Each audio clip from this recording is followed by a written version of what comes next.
Welcome everybody to our February Camp Hill Borough Council meeting. I'm going to do a quick roll call. Bonnie Bentz. Here. Richard Guerin. Here. Alyssa Packer. Here. Sorry, I wasn't looking. I was reading my notes. Carl Schultz. Here. Aaron Vroman. Here. Zach Williard. Here. All right. Before we approve the minutes, I would like to state that the council had executive sessions for the purpose of interviewing and discussing manager candidates. We held these executive sessions on January 22nd at 9 a.m., 10:15 a.m., 1:15 p.m., and 2:30 p.m. On January 25th, we had a meeting at 7:45 p.m. On January 26th, we had a meeting at 7:45 p.m. On January 27th, we had a meeting at 7:45 p.m. And on January 29th, we had a meeting at 5 p.m. and a final executive session on February 1st at 5:15 p.m. And those were all for the purposes of interviewing and discussing the new manager position, which Alyssa will give us more information when she does her personnel committee report. So that brings us to the minutes. Does anyone, let's see, anyone have any comments about updates, any changes from the minutes? Okay. May I have a motion to approve the January 13th, 2021 minutes, please? So moved. Oh, second. All those in favor, please say aye and raise your hand. Aye. Aye. Opposed? Thank you. All right, that brings us to our first moment of public comments. Julie, let us know if you see it. If anyone wants to make a comment, you can click on participants and raise your little blue hand next to your name, or you can use the reaction and do the hand clap or something, just so we know that you have a comment to make. And Julie will unmute you.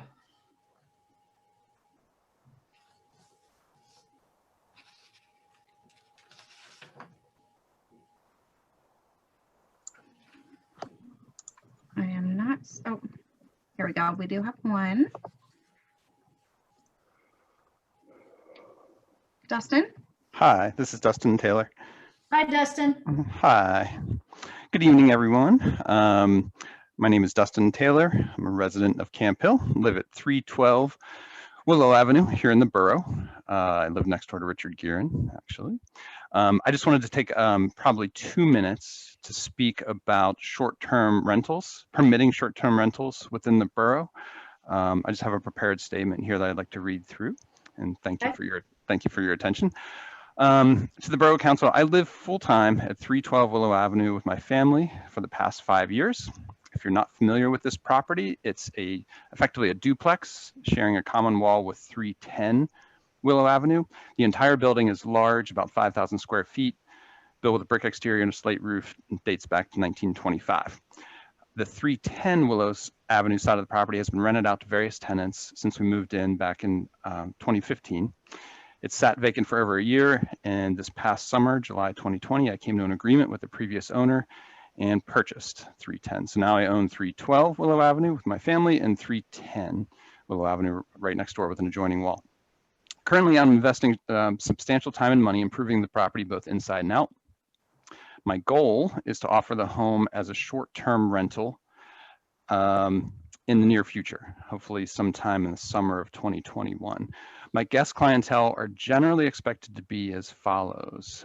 Tourists come into the Harrisburg, Hershey area for a weekend or longer getaway. Could be working professionals coming into town for extended business stays who would like more comfortable accommodations other than a hotel room, or extended family members who'd like to spend holidays or other important events with their Camp Hill-based family in someplace more like home other than a hotel. Therefore, I'm asking, I made the same presentation to the zoning committee folks last night. I'm asking the zoning committee and ultimately the Borough Council for allowances to conduct short-term rentals at 310 Willow Avenue beginning in 2021. A few notes for consideration. Number one, my wife and I currently run 2 highly successful short-term rental properties in the uptown section of Harrisburg. We've received nearly 300 5-star reviews over the past 2 years that we've been doing this. Number 2, our most common platform for obtaining short-term guests is Airbnb. Number 3, we never rent to Airbnb guests that have no reviews or less than a 4-star rating. Number 4, we keep our nightly rates high to ensure that we have very responsible guests that respect the property, respect the interior furnishings, and the neighbors. Number 5, we only rent to Airbnb guests that have verified their identity and have positive reviews from other guests and state their intent for staying at our properties.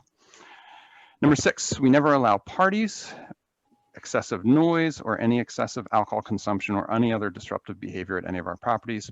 And lastly, in number 7, in the case of 310, we will always have constant and direct supervision over any guests that stay right next door to us. Therefore, we'll be the first to note and stop any undesirable behavior.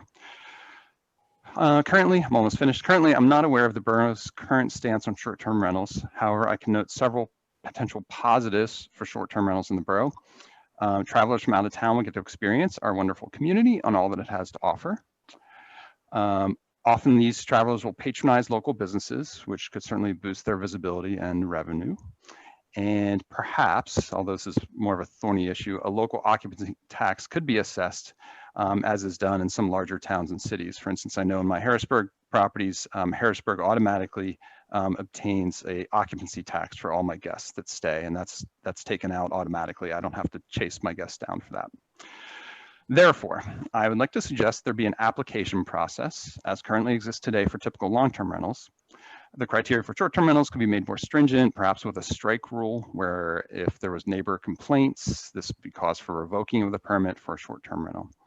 In closing, I'd ask that you do not make any sort of blanket statements that short-term rentals via Airbnb or other platforms are quote unquote bad for the community. Over 99% of all Airbnb stays are excellent experience for both guests, hosts, and the surrounding community. That's it. Thank you. Thanks, Dustin. I do know that the Codes and Zoning Committee is looking into short-term rentals right now. Least in it, I don't know if you want to add anything. Sure, Ms. President. Yes, that is in the next phase of the zoning committee's work to consider how they wish or to what extent they wish to regulate short-term rentals within the borough. I'll be working with Mr. Schmel and the zoning committee to offer some suggestions as to how other communities have handled that, so the committee can come to the full council with some recommendations as to how they would like to see short-term rentals dealt with in the borough of Camp Hill. Mr. Taylor, thank you very much for your comments tonight, and they'll certainly be considered by the committee and council at a later date. All right. Julie, any other hands waving? I believe Dustin has his hand back up. No, he's not giving us the thumbs up. He's happy, I think. Okay, great. That is it for now. Okay, well, there'll be a time at the end of the meeting for additional public comments if anyone has to make some. So we have a guest presenter today. Bobby Latham is here. He's going to talk about his Eagle Scout project. Audrey, do you want to make an introduction for Bobby and then he can get going? Sure. Bobby's been working really hard getting his project together for his Eagle Scout project. And I really think that you're going to enjoy his project. And I really think it's going to benefit the community. So take it away, Bobby. Hi, everyone. My name is Bobby. I'm 10th grade student in Camp Hill High School, and I'm a member of Troop 196, which is Hamden Township.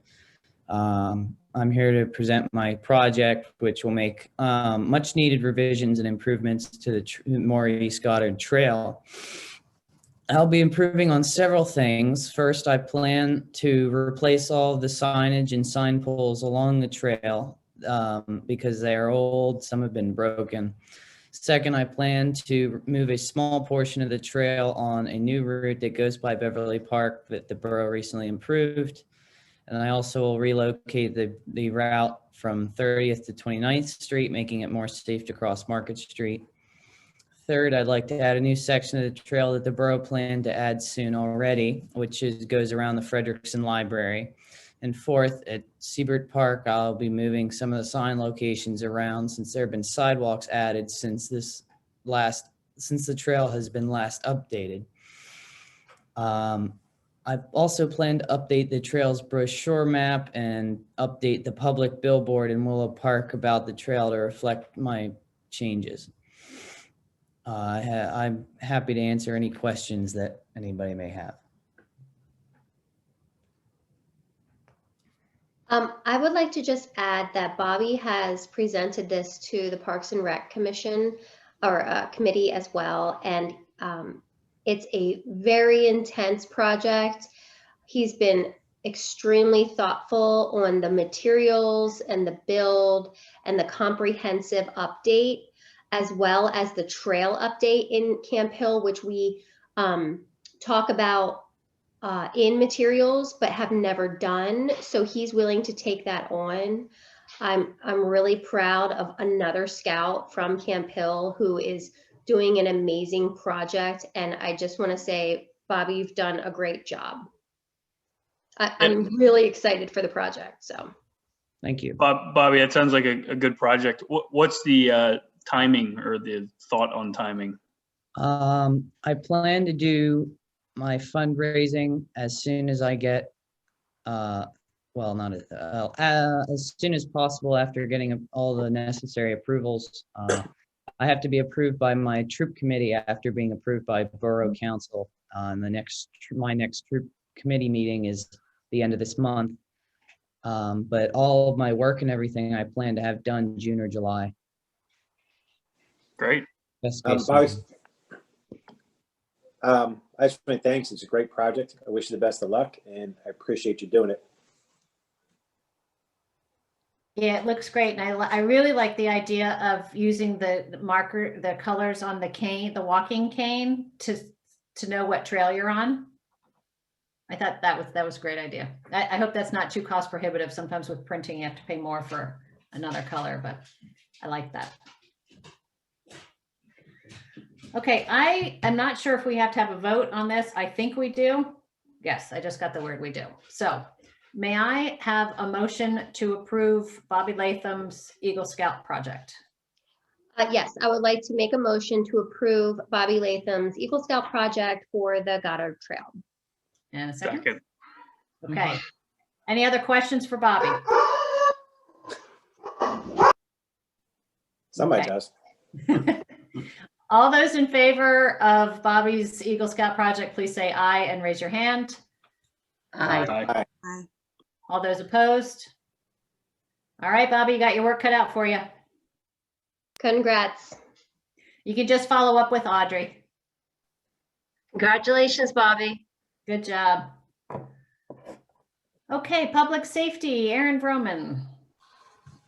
Okay, I apologize for the dogs. Do we do public comment? We did public comment. We did public comment. Oh, I'm sorry. I forgot. So we can start with Mayor Simpson and the monthly report.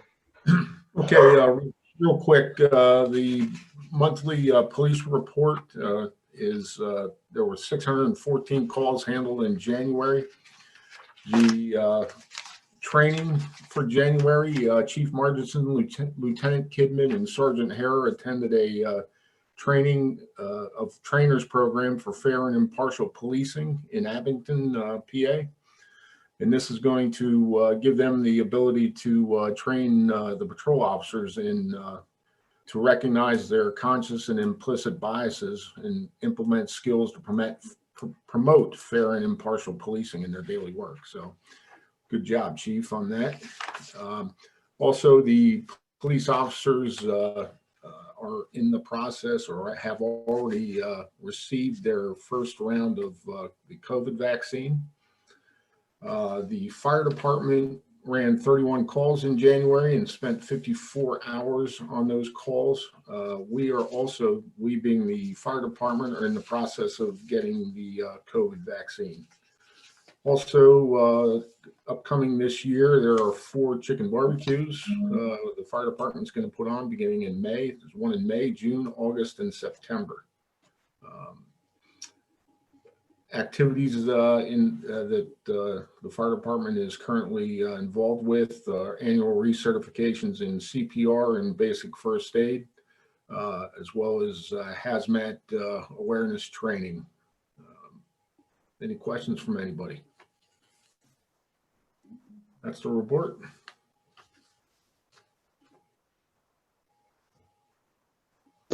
Oh, thank you, Mayor. I do want to say we will be meeting every other month for public safety and committee.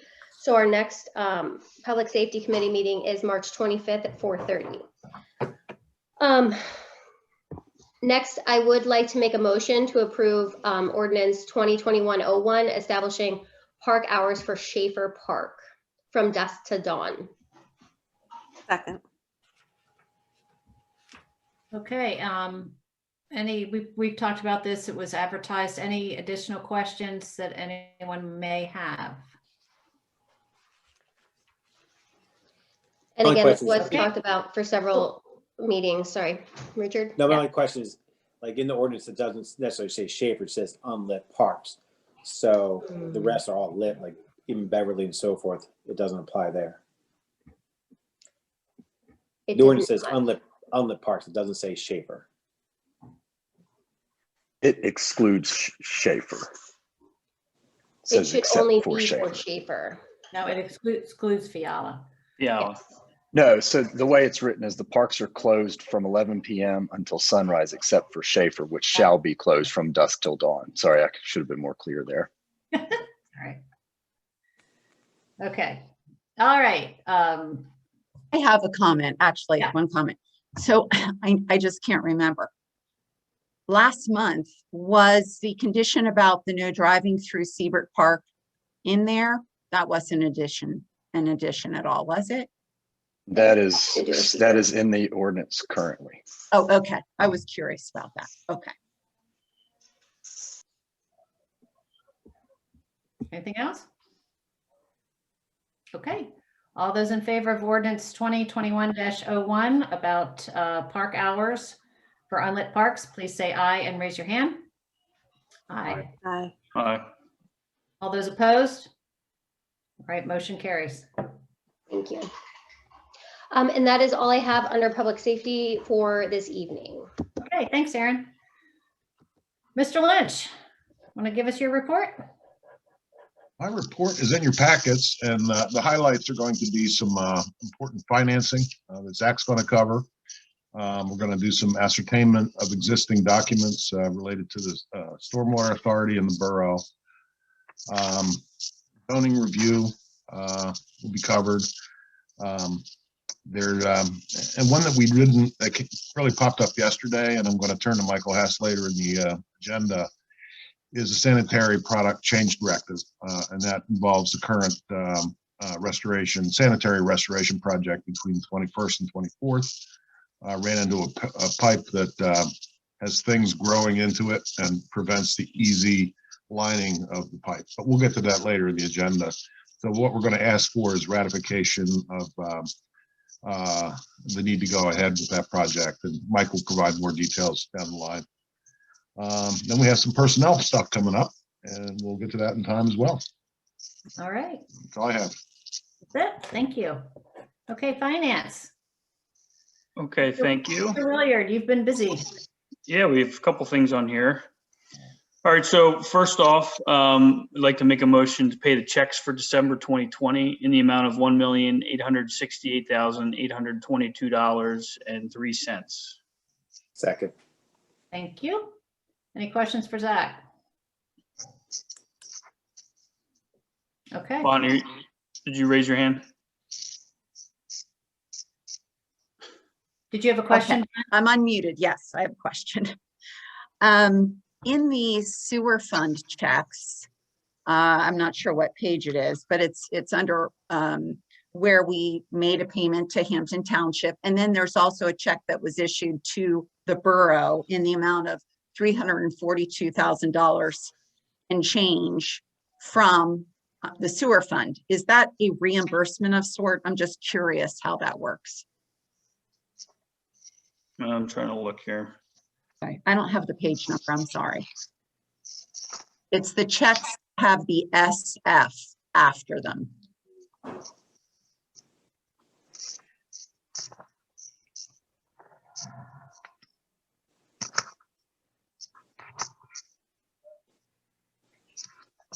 That's not the money we moved over to fund the stormwater or the sewer fund. I don't know. I was just curious what it was. Well, it's not for, it wouldn't be for stormwater. Okay. All right, here I see the page. Yeah. So yeah, we paid Hampton 415,000. Camp Hill Borough General Fund, 342,000. Yeah. Frank, do you know That- what that one is? I don't know off the top of my head what that one is. Here's Ray right about now. Yeah. That was a transfer, it's a regular transfer that goes from, let's see, general fund into sewer fund, stormwater fund. I believe it's a collection of fees that gets transferred into it, right? Yes, it's the revenue from the stormwater fund into the general fund. That's 342,000, Bonnie? Right, yeah, So that So was is the stormwater or sewer? sewer, yeah, which is that? Stormwater. It is, okay. So the stormwater monies are coming out of the sewer fund? No, I'm sorry, it's from sewer to the general fund. Okay, so is that the fees? Or I guess I'm just trying to understand what we would be reimbursing for if the monies, wouldn't the monies for Hampton come out of the sewer fund? So why would the general fund be reimbursed? Yeah, I don't think that's the same. Those are two different line items, Correct. right? The Hampton payment and the other payment. yeah, the Hampton payment is 415,000. Mhm. That's from the sewer fund to Hampton. Mhm.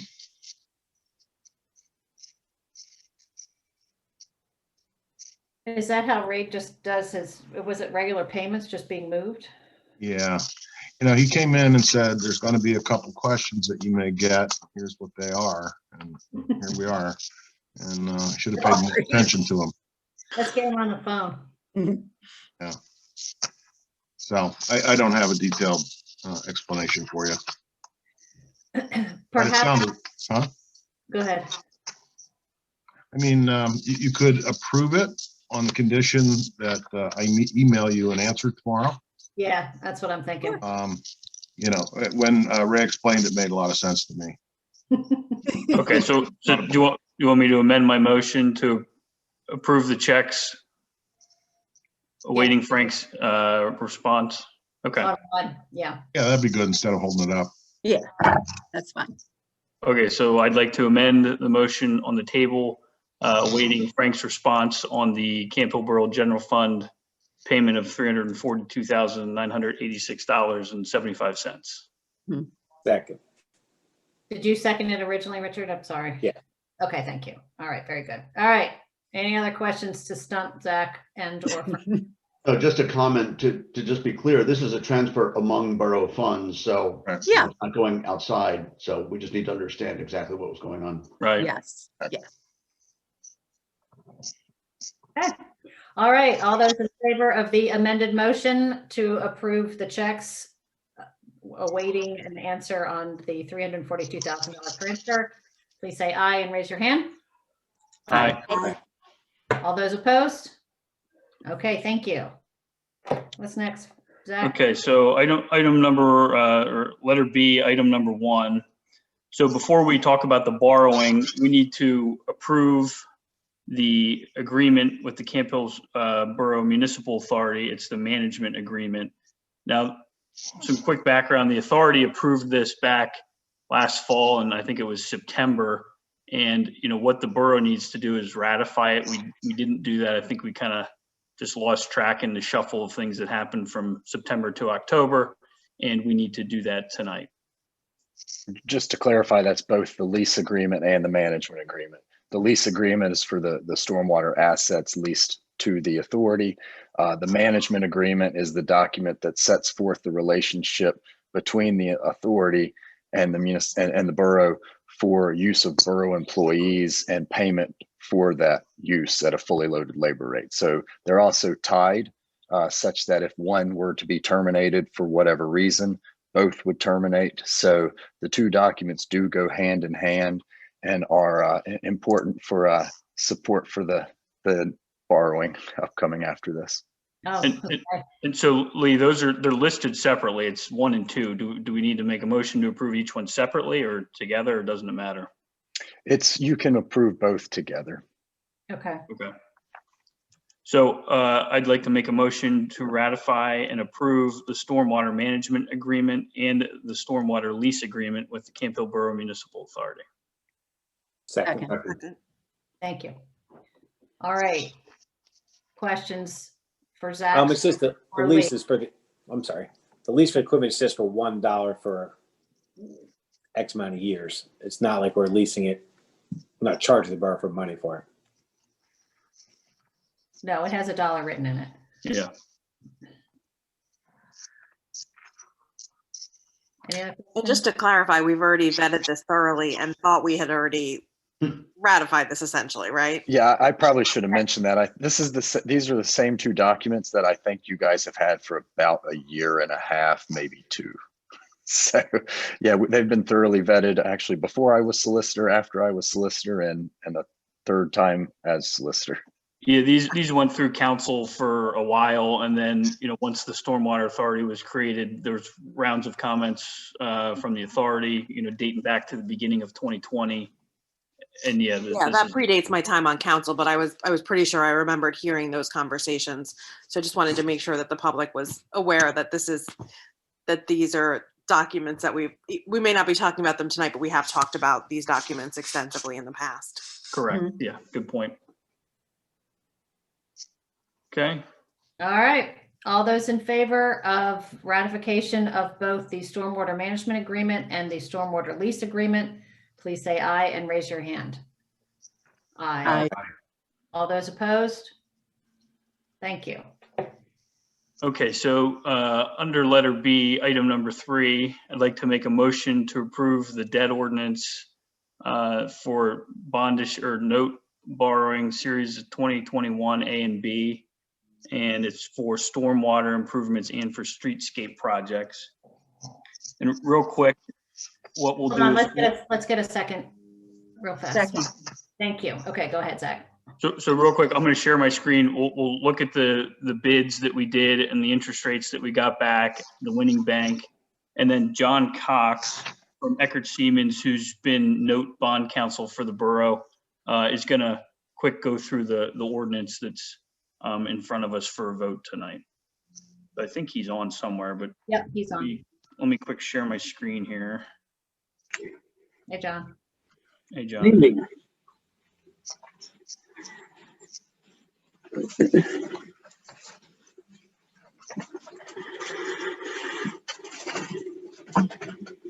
Hold, please.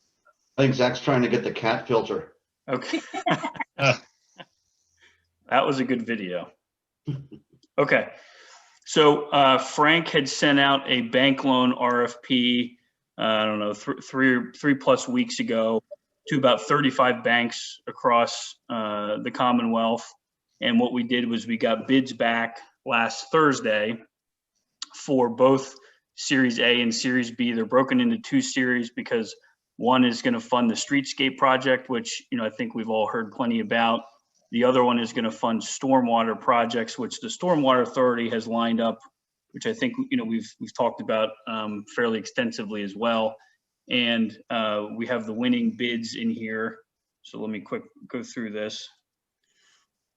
So here's the bid summary for the Series A. This is to borrow $1,024,000 for the streetscape project. The borough got. Can you make that a little larger? Sorry, Zach. Is that better? A tiny bit larger. Oh, come on, put your glasses on. I can't Come on here, see. listen. Thank you. I had to take my glasses off to see it. All right. Okay, so we got 22 bids back from 10 different banks. You know, that's pretty good. The winning bid was from BB&T Bank. They gave us a fixed rate of a 182 for the full term of the loan, which runs out, I think, 12 or 13 years. I'll show you that in a second. And the prepayment penalty, it's prepayable in whole at any time without penalty. You know, we always like to have it prepayable at any time. But you do have to pay off the whole note. So that would be, for example, if we were going to refinance it like we did earlier this year, you'd prepay the whole thing. And BB&T does allow a one-time prepayment of up to $100,000. I'm over here in column 8. So if we've somehow got some grant money in or something like that, you know, we can make a one-time prepayment, but we can only do that once. You know, in all reality, with a fixed rate of a 182, it's a pretty low rate. I mean, interest rates are very low. So the likelihood of us refinancing it is probably fairly low, but we still want to reserve that right. And then you see all the different banks on here. Centric had a competitive bid. It just wasn't quite enough. And I'm not going to go through all the rest of the bids, but we did get very good response. So we were happy with that. Now I'm going to quick scroll down here to the numbers. So what this means is, here's the Series A of 2021 debt. Okay, so the final maturity is 2033. If you remember from previous finance and borough meetings, we talked about marrying the final maturity of this note with our existing debt that we have in the general fund. That's what's shown in column 7. So right now, we pay $309,000 a year basically for the general fund portion of the debt. And after we do this note to fund the streetscape project, our debt will go from column 7 to column 8. So it's going to go up to just about $400,000 a year. And the final maturity will tie with the existing debt. So all the debt will be paid off in about 12 years. Okay. So that's the general fund debt for the streetscape project. Now the second bid here looks like it's the same page, but it's slightly different. So here we got 18 different bids from 10 different banks. This is for the stormwater projects. Here we're borrowing $1,729,000 to fund the stormwater projects that are needed to both finish out our permit, which needs to be done by 2023, and also tackle some kind of infrastructure flooding problems that we deemed as high necessity. And we kind of came up with this list of $1.7 million worth of projects. Now in here, it has a shorter term than the last one. Therefore, the interest rate was a bit lower. It was a 167 fixed for 10 years. It has the same prepayment option. Okay. And again, I'm not going to go through all the different bids, but we got plenty of bids, but BB&T was the low cost bid. That was the goal here, was to figure out the lowest cost. Now, if I scroll down, this will be the new stormwater loan. Okay, so you can see it's a 10-year loan, pays off in 2031. So over in column 6 will be the stormwater annual payments. Now the borough's borrowing this money, and John Cox might hit on this in a second, but it's going to be paid for by stormwater revenues. Okay, so the revenues that we're collecting now in the Stormwater Authority, this was built into the stormwater budget, and the revenues are expected to cover the costs of this debt service. Okay, and then the final page I'll hit on here quick. So this is the snapshot of the borough's debt, when all the dust settles and we approve these loans. So we have 3 different buckets of debt. We have debt that's paid for by sewer revenues. Okay, so the sewer bills that come in, that's columns 2, 3, and 4. And column 5 is the total. So that's what appears when you look at our sewer budget. It shows that we're paying, about $981,000 of debt this year. All right. And we did just refinance that. We saved $1.9 million. So these numbers are all a lot lower than they were, about 12 or 18 months ago. Then we have the general fund debt, which is columns 6 and 7. And we just spoke about that. And that's about $400,000 a year. When you look in our CIP budget, that's where that debt service line item is. It shows at the very bottom, it shows that we pay $400,000 each year out of the CIP fund for the projects. And then lastly will be the new stormwater debt that we just spoke about. It's the only stormwater debt, and that would be paid for out of the stormwater revenues. So any questions on all that? The interest rates were very good, very low. We got good bids back, so I think we're all happy about that. Okay, so John, do you want to just give us the real quick version of the ordinance that we'll be voting on? You bet. Thanks, Zach. Assume everyone can still hear me. Again, John Cox from Eckert Siemens here this evening on your behalf as your note counsel, bond counsel for this transaction. Zach did a great job of summarizing what we're doing here. but I just wanted to have an opportunity to go over the ordinance from a legal perspective and see if you had any questions. I did want to note for the record, and should be noted in the minutes, that the ordinance was advertised as required under the Local Government Unit Debt Act. It appeared in the Sentinel on the 5th. Debt ordinances don't have different advertising requirements from your other general ordinances. They just have to be advertised at least 3 days in advance of enactment. And then we have to do a second notice after enactment within 15 days. The ordinance is 2021-02. It authorizes the issuance of 2 general obligation notes of the borough in the amounts that Zach reviewed with you. Series A, $1,024,000. Series B, $1,729,000. Again, the Series A has a term of 12 years at a rate of 1.82% fixed. And the Series B is for 10 years at a rate of 1.67% fixed. They're both, as Zach said, prepayable at any time in whole, or in part, one time in part up to $100,000. As Zach said, he stole all my thunder. The Series A is payable purely, the expectation, they're both general obligation notes, but the Series A will be paid from general revenues, taxes of the borough, whereas the expectation is that Series B will be paid from stormwater revenues. We will be filing papers with the Department of Community and Economic Development so that the Series B note does not count against your borrowing capacity. The Stormwater Authority is currently in the process of finalizing its collection procedures, and once they've adopted those final policies, then we will file those proceedings with DCED, but that may occur post-closing. But you'll still be having the stormwater revenues. It's just that we're not in a position to certify them to DCED until we have those policies in place. So that agreement with the authority will be memorialized through the lease. So although the lease currently provides that the borough is leasing its stormwater assets to the authority for $1, that's going to change once we close on the loan, because we'll create a supplement or an amendment to the lease so that the authority will be obligated to pay as lease rental payments back to the borough the debt service on the Series B note. Does that make sense? I see. Looks like no questions on that. Yeah, okay. Yeah, so that's what we understand. Yeah.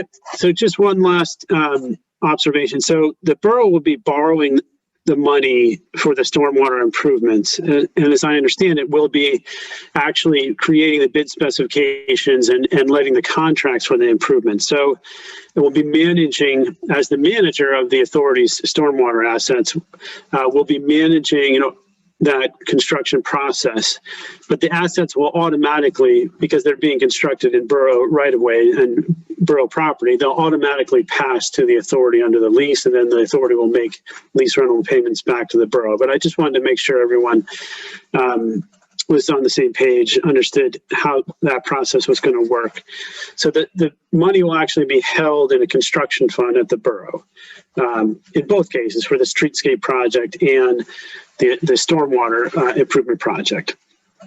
So otherwise, the ordinance has all the requirements of the Local Government Unit Debt Act for you to move forward with the proposals from BB&T to pledge your full faith, credit, and taxing power. Also contains all of the requirements under the Internal Revenue Code for the obligations to be tax exempt, which allow you to obtain the very favorable rates that you have from BB&T. So I think that's it in a nutshell. I don't know, Lee, whether you have anything you'd like to add. I'm also happy to answer any questions that council you would have on the ordinance or the process. No, I have nothing else to say. John, you did a nice job explaining it to council. Thank you.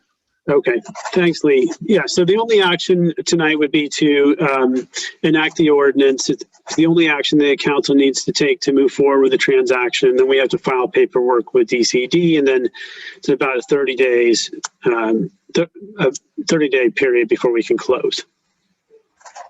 Okay. Great. All right. I Any have other one questions? question. I have one question. So with the loan for the Stormwater Authority, is that loan specific to projects that you've already plotted out, or is it flexible to incorporate other projects that come up?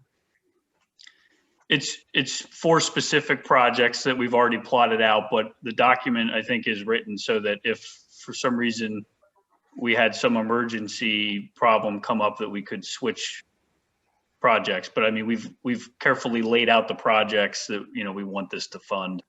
So that's the intention. Correct. Yep. It's written to be flexible. Although you have to borrow the money under the Debt Act, you have to have professional, cost estimates, which you do, which your engineer has prepared for you and the authority.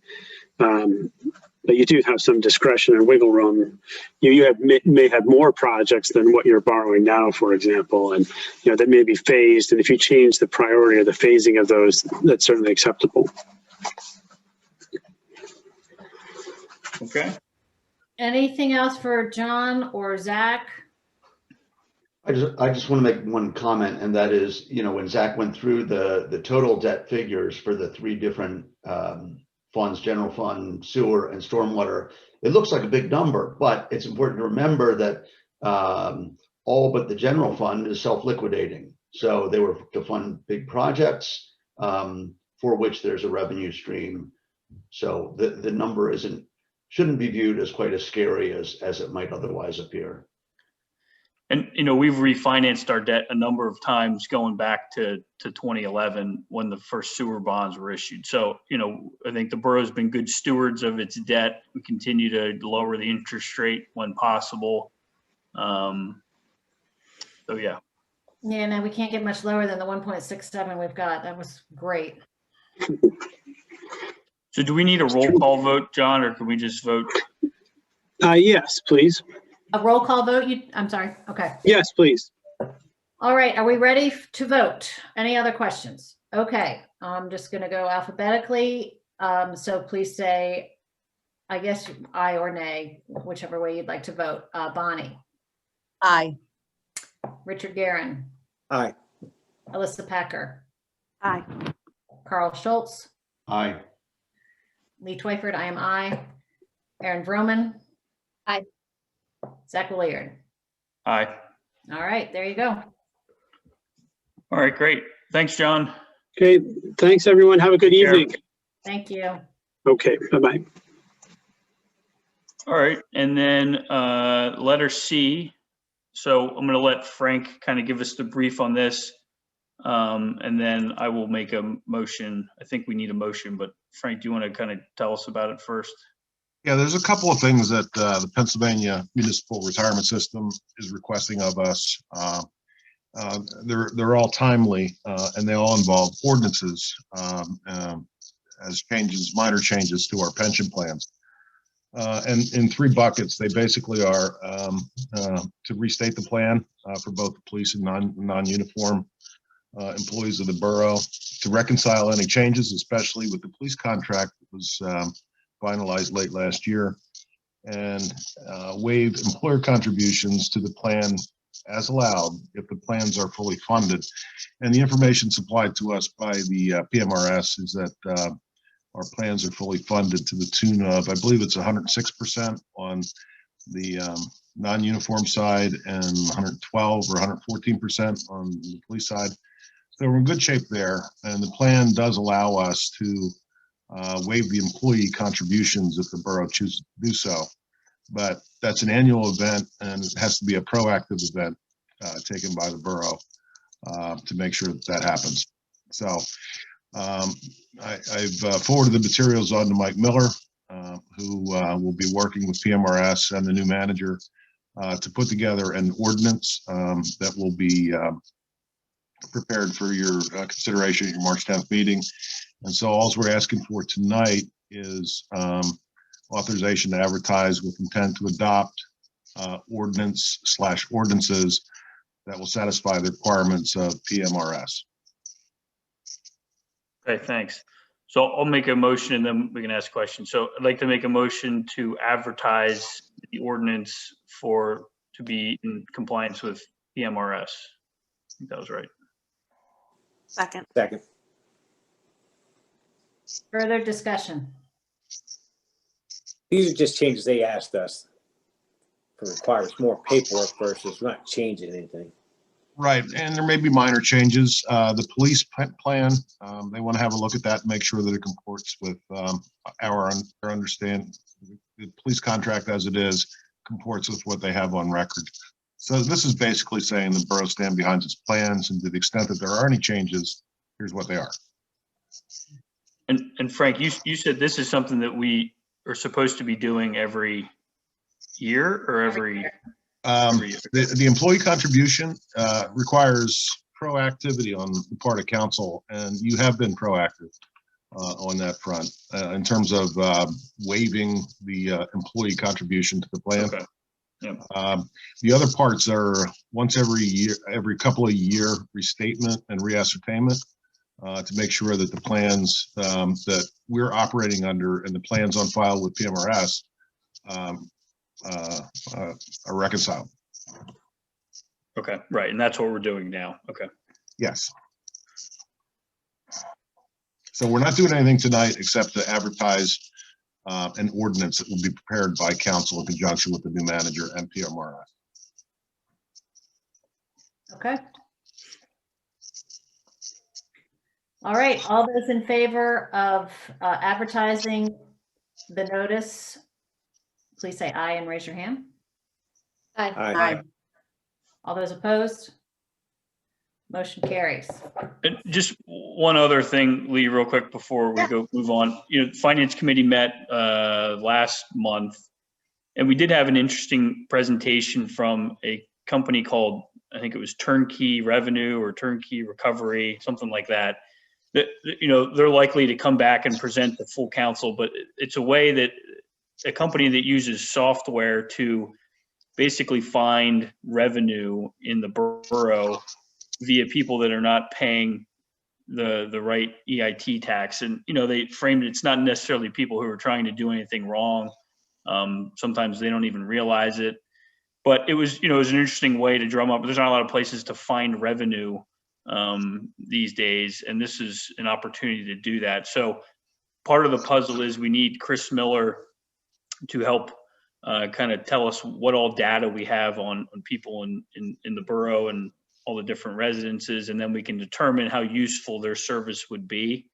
But they did make an interesting pitch that we will continue to visit, and likely that'll come back to council at some future meeting date.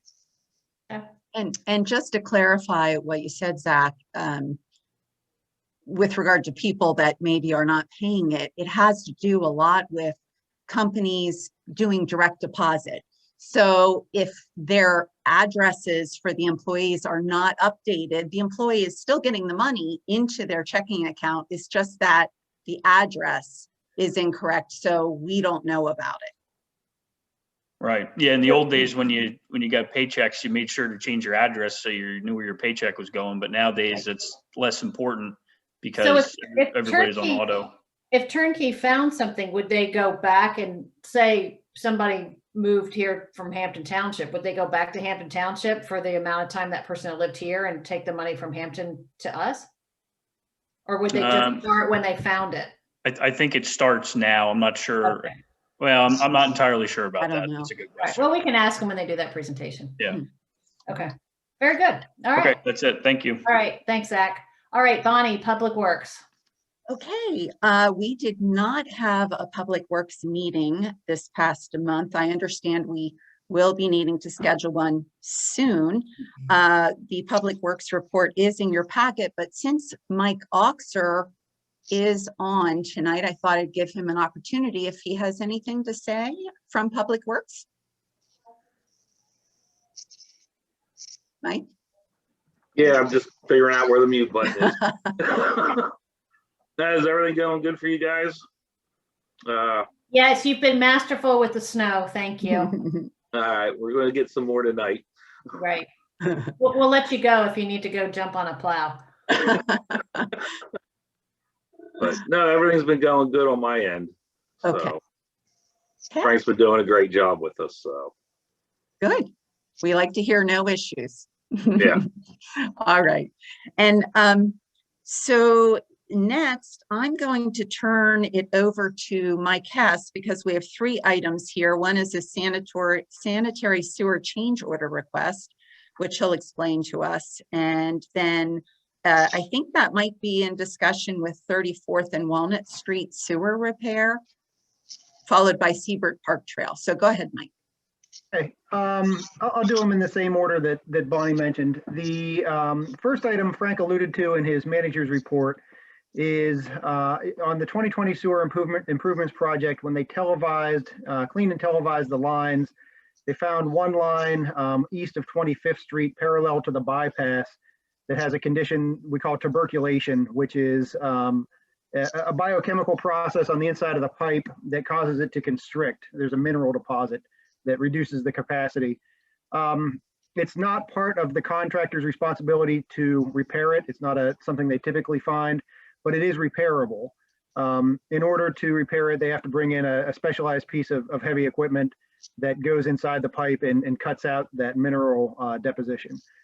We got a price from the contractor to do that work. Their price to operate that equipment is $675 per hour, which sounds like a lot, but it is a very specialized unit. We anticipate that it will take them about a day to do what they need to do on that pipe. So somewhere between 6 and 10 hours at $675 an hour is our estimate for what it'll take them to repair. We would request approval of a work change directive, which authorizes them to go out and get started.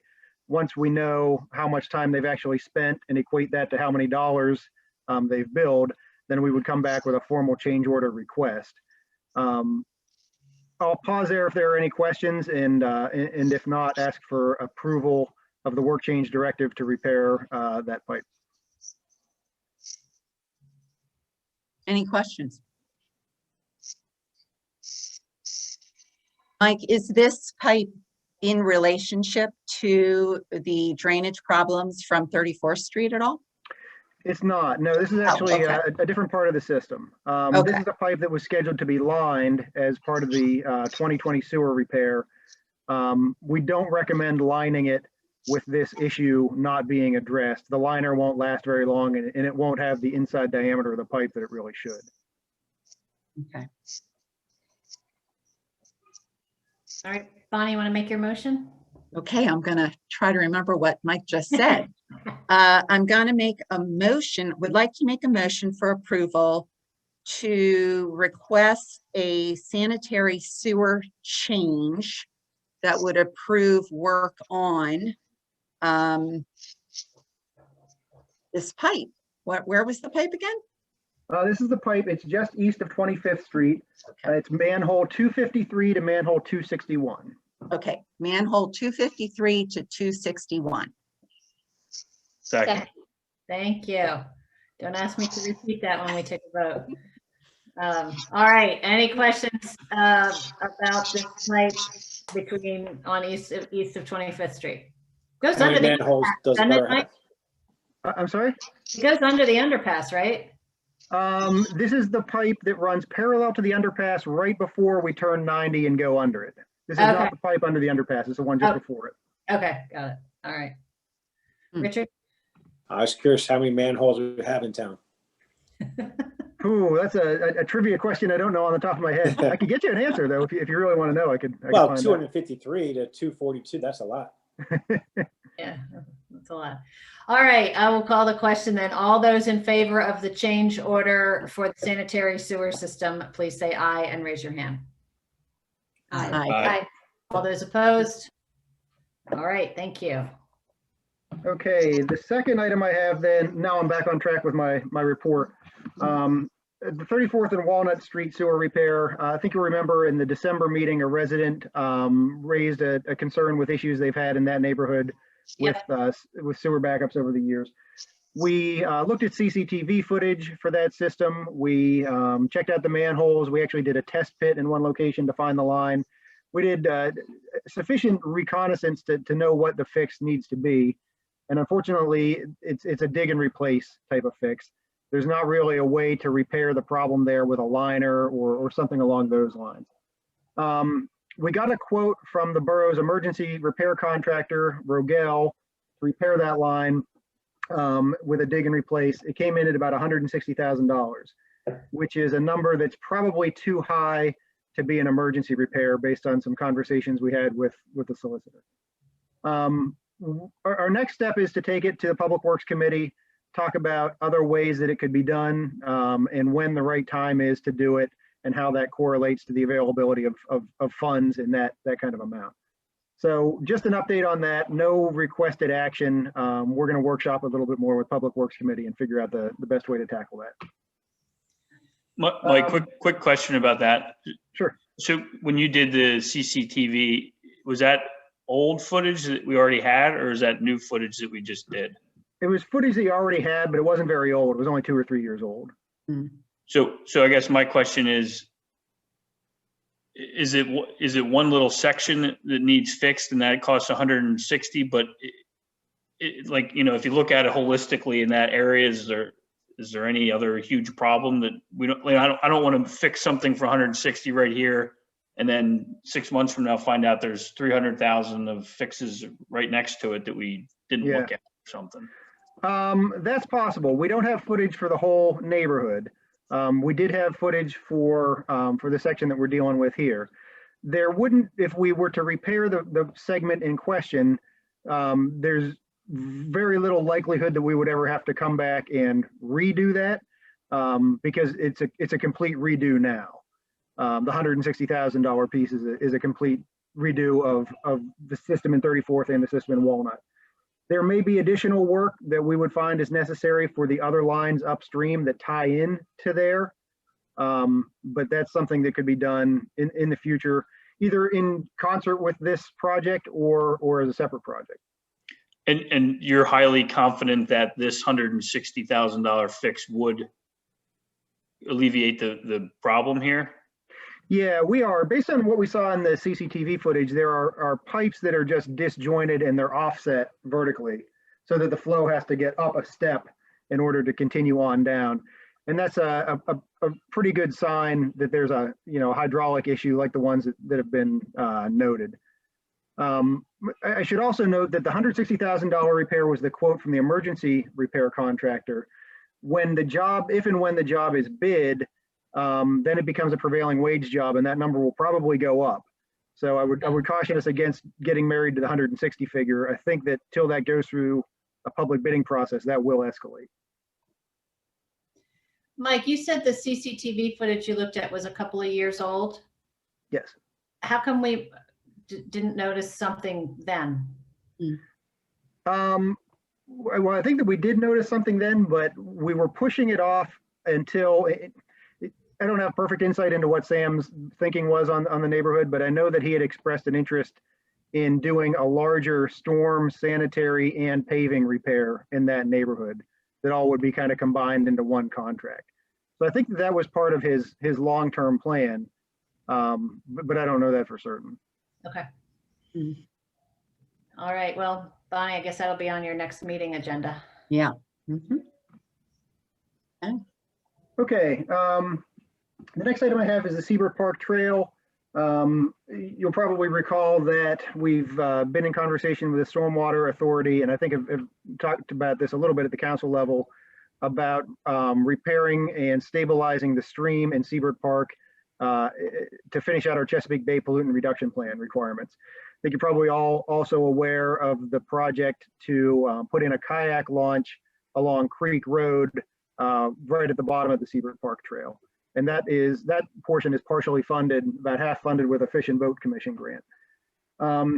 When we do the stream restoration project, the contractor would have to get equipment in and out of that area.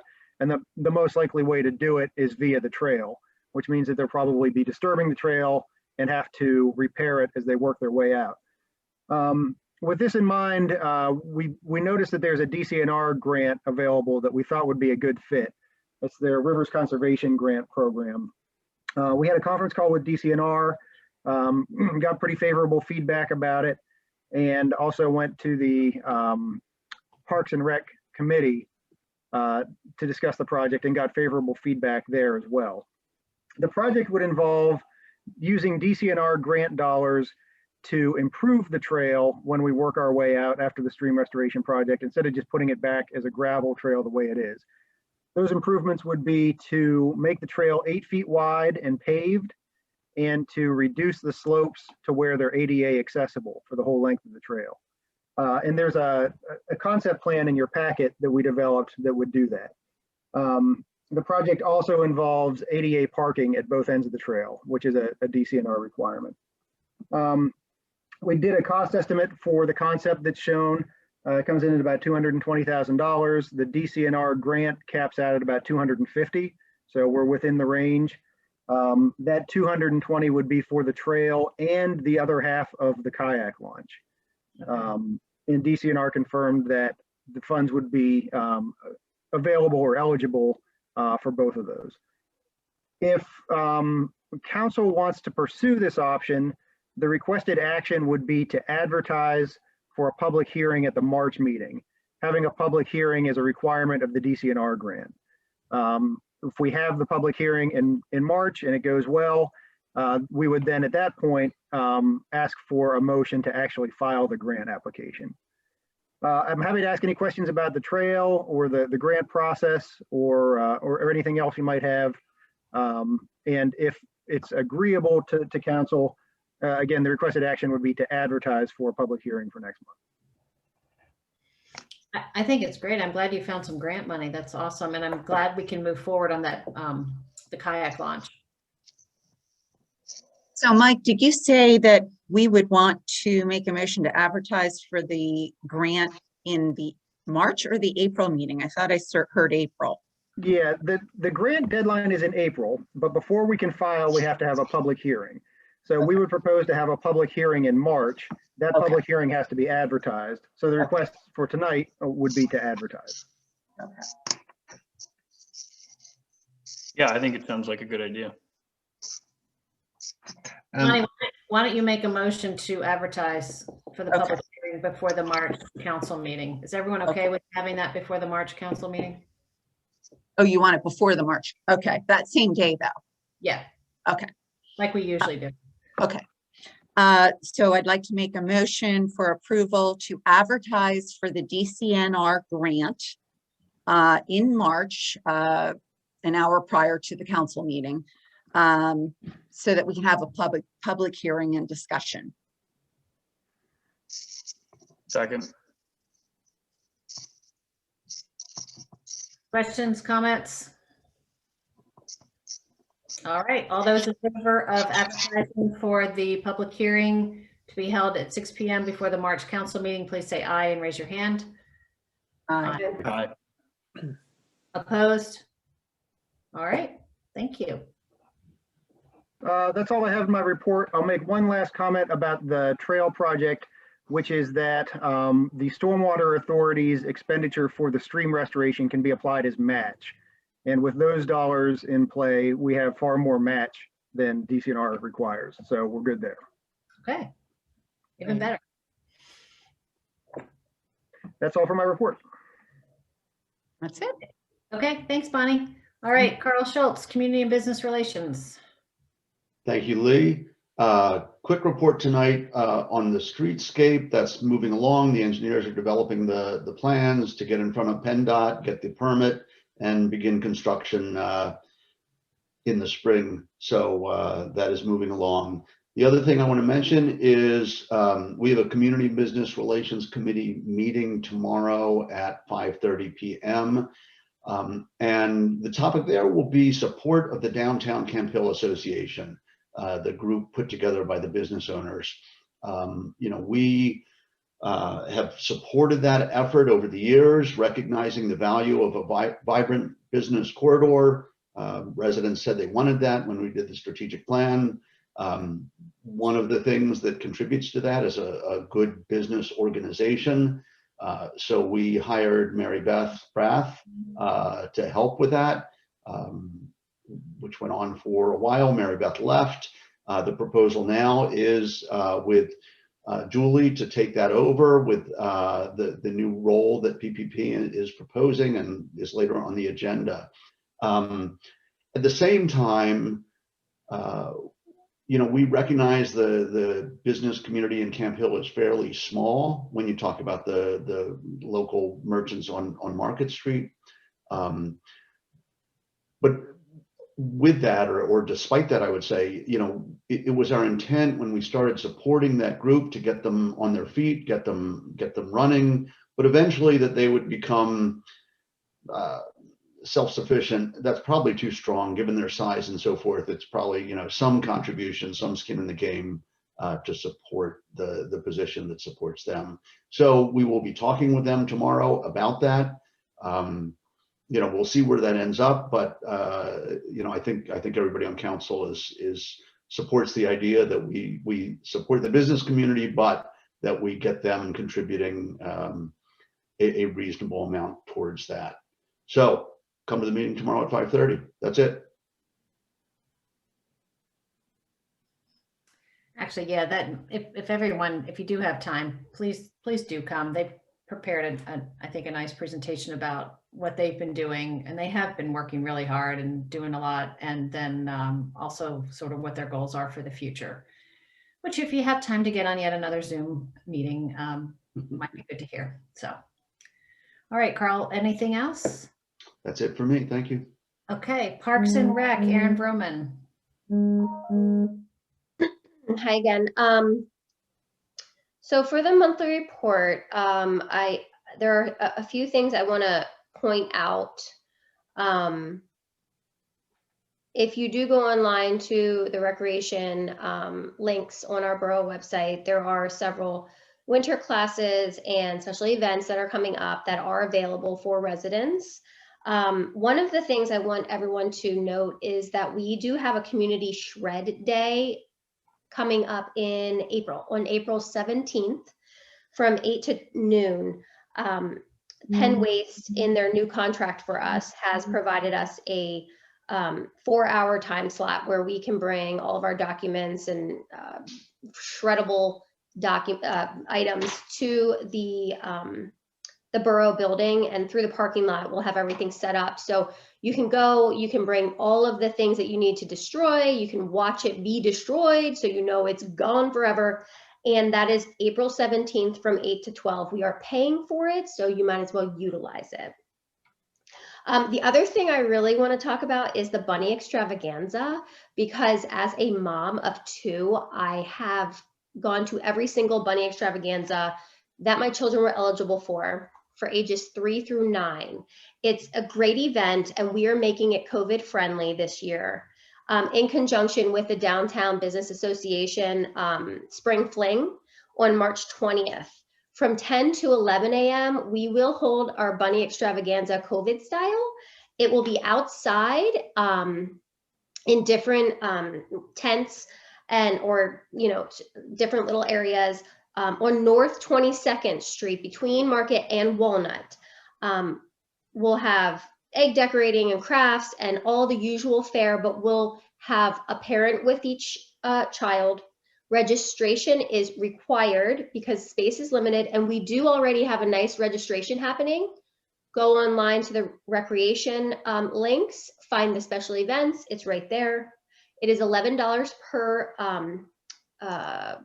guest, and I think it's going to be really fun. If it's chilly, winter gear up. If it's raining, bring an umbrella, but we're going to make it happen. It'll be a great day. Very exciting. And the other thing is that camps and pool memberships and the other special events that we're used to having in the borough are sitting. We're waiting. We're going to see what happens. We're just going to take our time this year instead of scheduling things and then unscheduling things. So stay tuned, check the website, ask your friends, call us. Everything's fine. Audrey, is there anything else that you wanted to add? No? Here. Okay. Yeah. So the next item on the agenda is I would like to make a motion. The request is in our packet, but I would like to make a motion to approve the request from Camp Canadensis to have a chicken barbecue at the Borough Firehouse on April 10th, and to allow a temporary sign at Willow Park in advance for advertisement. And this is in place of their typical spaghetti dinner. Second. Thank you. Questions for Aaron? Making me hungry. Right. Well, and just to add that Mayor Simpson has been in contact with them and has set them up to be super COVID friendly, like the fire company has been in 2020. So it'll be great. And they're expecting to sell upwards of 800 plus chicken dinners. So mark your calendars and get out there and let's get these kids to camp and get something going for them. All right, all those in favor of Canadensis Barbecue at the Firehouse and allowing a temporary signboard at Willow Park to advertise the event, please say aye and raise your hand. Aye. Aye. All those opposed? Thank you. We'll look forward to that. Anything else, Aaron? Just one other thing, we have our next Parks and Rec committee meeting at the end of this month, February 23rd at 7 p.m. Lots to discuss, exciting, and we'll see you there. If you need a link, email jhill@campbellborough.com. Thank you. Okay. All right, Richard Guerin, Planning and Zoning. Thank you very much. As usual, I want to send our best wishes to Chris to continue a speedy recovery and hopefully a quick return to the borough, and his monthly reports in the packet. Item B and C are together to discuss the proposed amendments to the borough zoning map and table of allowed uses. As everyone knows, we started this process about a year ago. We used Charlie Smell as our consultant, and with this process, we've had probably 10 public meetings. We reached out to the solicitor to weigh in, each of the council members weighed in on their opinions, and we had several residents weigh in on thoughts. And in your packet is the proposed map and allowable uses. Charlie's here to answer any questions anybody has on those. And then after that, if no questions, we'll authorize sending the plans to the committees. To the Planning Commission? Yep, the two planning commissions. Yeah, good. So if Okay. anyone has any questions, please holler. I just wanted to make two comments. First, on the use table, I don't know if anybody's noticed, there used to be uses that used to have a C after them, which meant that the zoning decision was made by Borough Council, and we, as a committee, largely changed that to an SE, meaning special exception, and it would go through the zoning hearing board for some of the uses. The concern, we discussed a concern that especially for uses that go into the LIN district, which is on the other side of the highway, that perhaps the public may not be aware of some of the projects proposed that would be going through the zoning hearing board, because not being a direct resident, notice might not be placed or sent to residents. So we are going to have discussions perhaps about enlarging the radius of just notice, so that residents are more aware of special exceptions that the zoning hearing board would consider with regard to some of these uses. So that is still going to be in discussion. Okay, thank you. And I have one more thing, and this is something I think, Rich, that maybe the Planning Commission could discuss, but we did have a use for a potential truck stop in the LIN district, which, that's fine. But you know what we did not discuss is we don't really have any idling rules. And I know in Carlisle, they have no idling rules. So we might want to incorporate that or pass that note along to the Planning Commission. That's the only other That can be included, but it is a state law. Oh, it is. Okay, good, The state law about diesel trucks, the amount of idling. good. Thank you. All right. So I'll go in the form of a motion to authorize sending the proposed changes to the zoning map and table of allowed uses to the Cumberland County Planning Commission and the Campbell Borough Planning Commission. Second. Second. Thank you. All right, all those in favor of moving this forward and sending them to both commissions, please say aye and raise your hand. Aye. Aye. All those opposed? Thank you. Thank you. That's it. We're still working on the rest of the parts. We'll come back with more. Okay, Is that it for me then? Yes, Charlie, thank you. I appreciate you staying Good night. on line this long. thanks, Charlie. Bye-bye. Bye-bye. This has been a long process, and I appreciate your committee and your ad hoc committee for doing all this. Anything else, Richard? Nope. Okay. All right, Alyssa, personnel.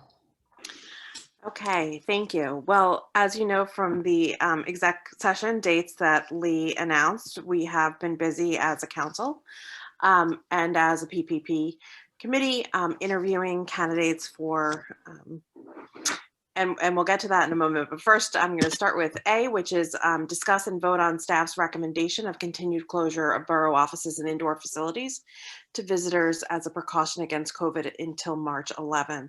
So at the last council meeting, we voted to keep all borough offices and indoor facilities closed to visitors for the safety of our staff, and decided that we would revisit this question every month until the point was reached that we reopened permanently and could take it off our agenda. So with that background, I am raising this question again for consideration tonight. It seems to me like little has improved since we last met. There's still substantial community spread, and we're hearing about increasing prevalence of a new, more dangerous COVID strain. So Frank, I know you've discussed this with staff who've been instrumental in COVID preparations and mitigation. Where do you guys stand on this? Yeah, this is something we stay in touch with on a daily basis. And, I talked to Chris. He's in favor of keeping the offices closed. And I did touch base with the chief and with the mayor. And they concur. And I think there's a general agreement that it's a good idea to bring this up once a month because it's easy to slip into a habit of just keeping it closed, keeping it open without really thinking about it. This forces you to think about it and to make a decision based on the situation as it exists. So the staff recommendation with the concurrence of our public safety experts is to keep it closed for the next month. Okay, thank you. And I do want to stress that everyone is still working and all of the services that are provided by the borough staff are still being met, by residents. So please do know for those residents on the call that, you can still have all of your, your needs met by staff. Does anyone else, before I move ahead with a motion based on Frank's recommendation, does anyone else on council have any thoughts or want to weigh in? Well, I just. Go ahead. Go ahead, Erin. Okay. Frank, who is our interim EOC manager since Chris is on leave right now? We're kind of relying on the mayor. Okay. Is that fair, Mark? Putting you on the spot here. Oh, you just went back on mute. I thought we officially closed the. We did close the EOC, but I wanted to know who's like on deck in case, Yeah. Mark, you want to take that? Yeah, I'm up to speed on everything, so I'm kind of filling in for Chris and helping him out where I can. Also, the police chief's on board with what's going on as well. So okay, cool. Everything's good. Awesome. And but the EOC is closed. I mean, it's closed right now. It's not been operating. Yeah. It is not operational. Thank you. I just that just popped in my head while you were speaking. I was wondering who the backup was on that. But and just to tail onto what Alyssa said, that the community and resources, anybody in our community can call into the borough office and make an appointment to be seen in person, or or stop by and make an appointment to be seen in person. It's just not readily available to walk in and out. So I just want everyone to feel very comfortable approaching. Yep, you're exactly right. Thanks, Yeah, guys. and I think we talked about this last month, and I think one of you just said it, but my understanding is this is in no way interrupting any services. And, I think we should just continue to talk about it each month, because at some point, hopefully it makes sense to open up again and go back to normal. But right now it doesn't, but as long as everything's kind of still flowing and working correctly, I think it makes sense. Yep. Okay, well, I would move then that the borough keep all offices and indoor spaces closed to visitors until March 10th for the safety of borough staff. And at that time, at the March 10th meeting, we revisit this question. Second. All those in favor, please say aye and raise your hand. Aye. Aye. All those opposed? Thank you. Okay, Alyssa. Okay, so discuss and approve the hiring of Sarah Gibson as new borough manager is the next item on the agenda. So as most people know, we have been involved in a search for a new borough manager. We are very appreciative of Frank in serving as our interim manager. And we worked with Frank to engage the services of Peter Marshall, who placed the ad, reviewed resumes, and ultimately brought us 4 very highly qualified candidates who were first interviewed by PPP, and 3 were then subsequently interviewed by all of council. And we're very pleased tonight to recommend council hire Sarah Gibson as borough manager and right to know officer. Sarah's resume is available in the packet, but for members of the public who have not yet seen it, I'll just share that some highlights. Sarah has previously served as township manager in Raffo Township for 11 years. She holds a master's in government administration from the Fels Institute of Government at the University of Pennsylvania and a BA in international studies from Dickinson College. So I would like to move here that council hire Sarah effective February 16th as our new borough manager and right to know officer. Second. Thank you. We've talked about it a lot, but are there any other questions? Mike Miller has blessed the contract. Sarah has blessed the contract. So I think we're in good order there. Are you sure you want to join us, Sarah? Yes, and for all those who are our community members who are on the call tonight, Sarah is one of the featured faces, people with video here this evening. I did still want to join you. That was a real question. I did.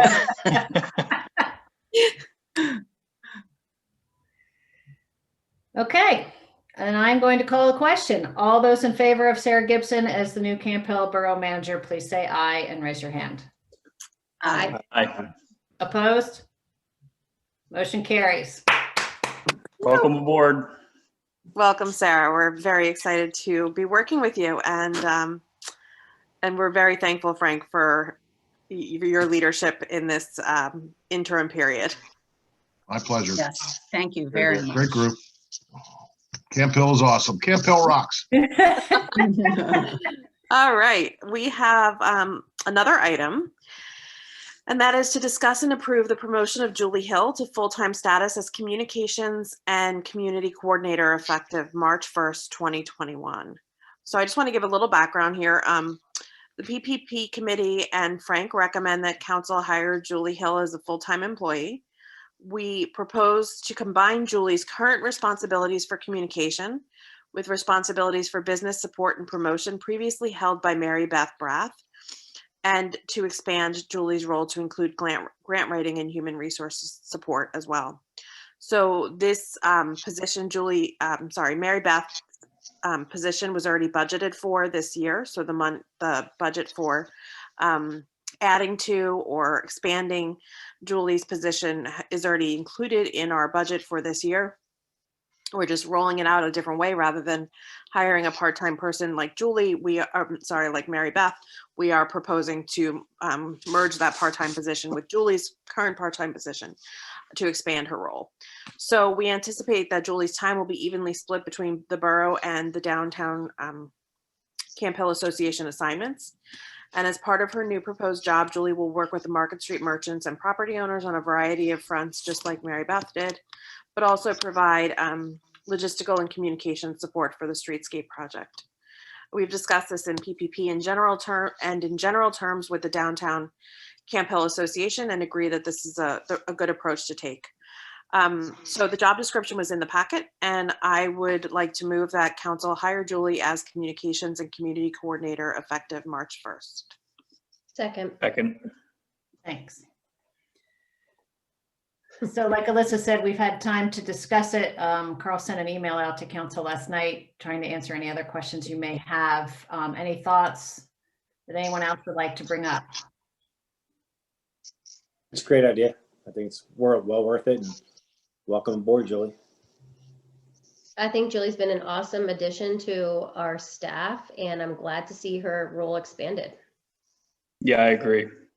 You just have to figure out how to redo our website for us. Yes, 100%. She's all over that. On the list. Okay, very good. All right, all those in favor of moving Julie to a full-time status as communications and community coordinator, please say aye and raise your hand. Aye. Aye. All those opposed? All right, Julie Hill, you're stuck with us too.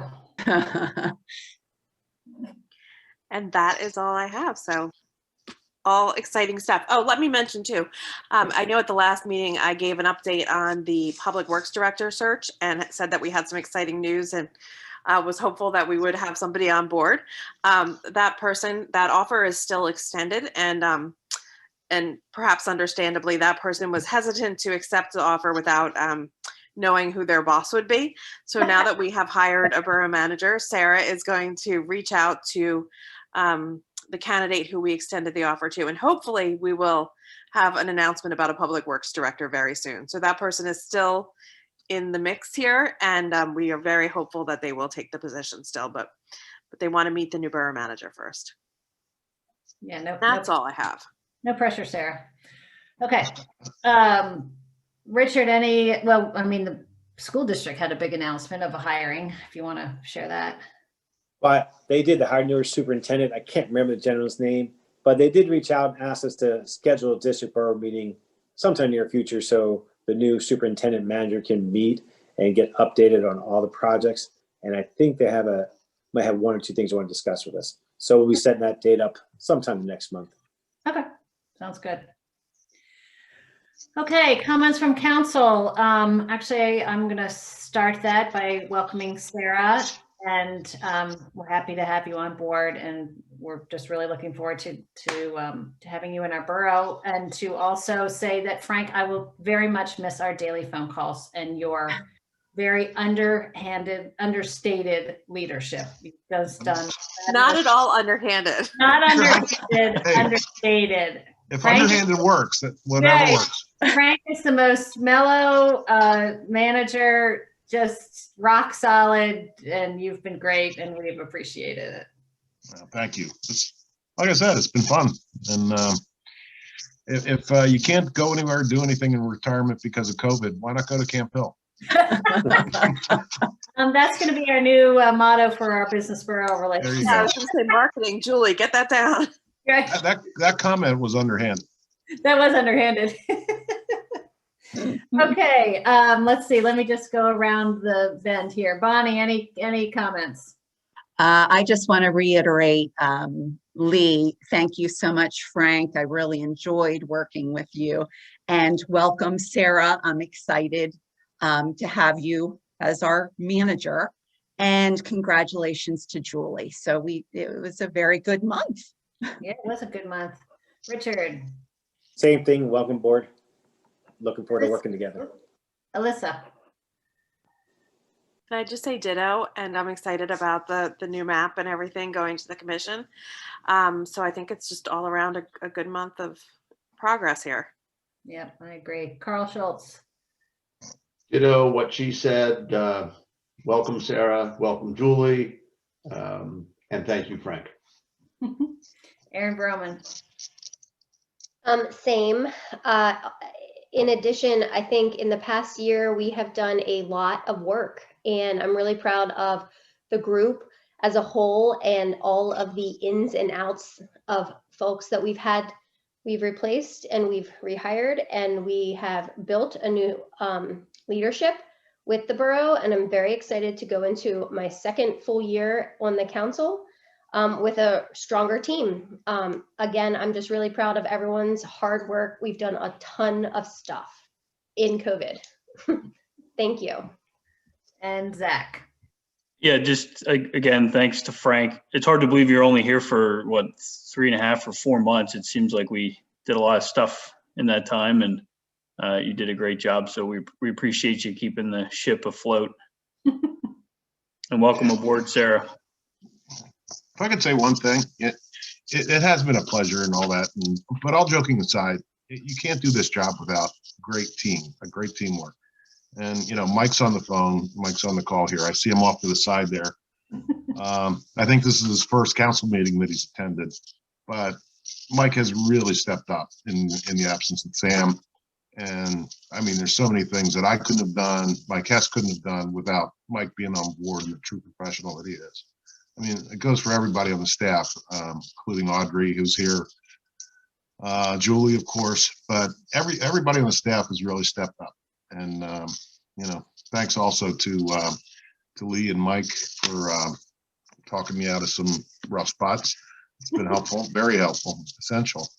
But also council. I mean, you have the second best set of elected officials in central Pennsylvania. So thanks for the opportunity. I'll still be around for, what, Sarah, another week and a half, maybe? As long as I can keep you. Yeah. And but it's been fun, and thank you all very much. If I could just say thank you also for the opportunity, and thank you to Frank for the education that he's already been giving me in a good way. Understated, I guess, is the word he chose. But I'm really looking forward to serving your community. So thank you for the opportunity. Great, good. Okay, so we reached our time for public comments. If you have a comment you'd like to make, please find your name under participants and raise your hand, or you can use the reaction button. Okay, Bruce Bigelow. Okay. Thanks to everyone for all your hard work in this year, but I want to say particularly to Mike Oxer and his crew with the snow cleanups, reiterate what other people have said already. It's very much appreciated. I know it's hard work, working at night when nobody else is around and pushing that snow around, but we really appreciate it as a borough, Mike, the work that you and your staff do on that. The second thing, I want to congratulate Julie Hill on her promotion. She's been very kind to me in the dealings that I've had with her, and I hope she has a fruitful experience with the Downtown Market Association also. And the third thing I would like to just bring to somebody's attention, I'm not sure, I wasn't privy to the Eagle Scout project, so I don't know exactly what was involved. But I did hear you mention that he mentioned that he wants to expand the trail, the Goddard Trail around the Frederickson Library. And I'm not sure if that would utilize Walnut Street between 20th and 21st Street, but I just want to make sure that everybody's aware that there are no sidewalks in that area, and that if that is the route that he intends to do, he will either have to utilize the street for his trail or be on somebody's property. So I just wanted to make sure that you're all aware of that. Yeah, thanks, Bruce. There's a map that we have of his proposed Frederickson loop. So we'll take a look at that, and then Audrey can follow up with him if it needs to be rerouted or something like that. But thank you for bringing that to our attention. Okay, that's it. Okay. Thank you, Bruce. And I do not see any other hands at this time. All right, Ms. Roman. Well, thank you for public comment tonight, gentlemen, and I would like to make a motion to adjourn. I need a second. No one? Thank you. And we are adjourned. Good night, everybody. Good night. Night, everyone. Thank you.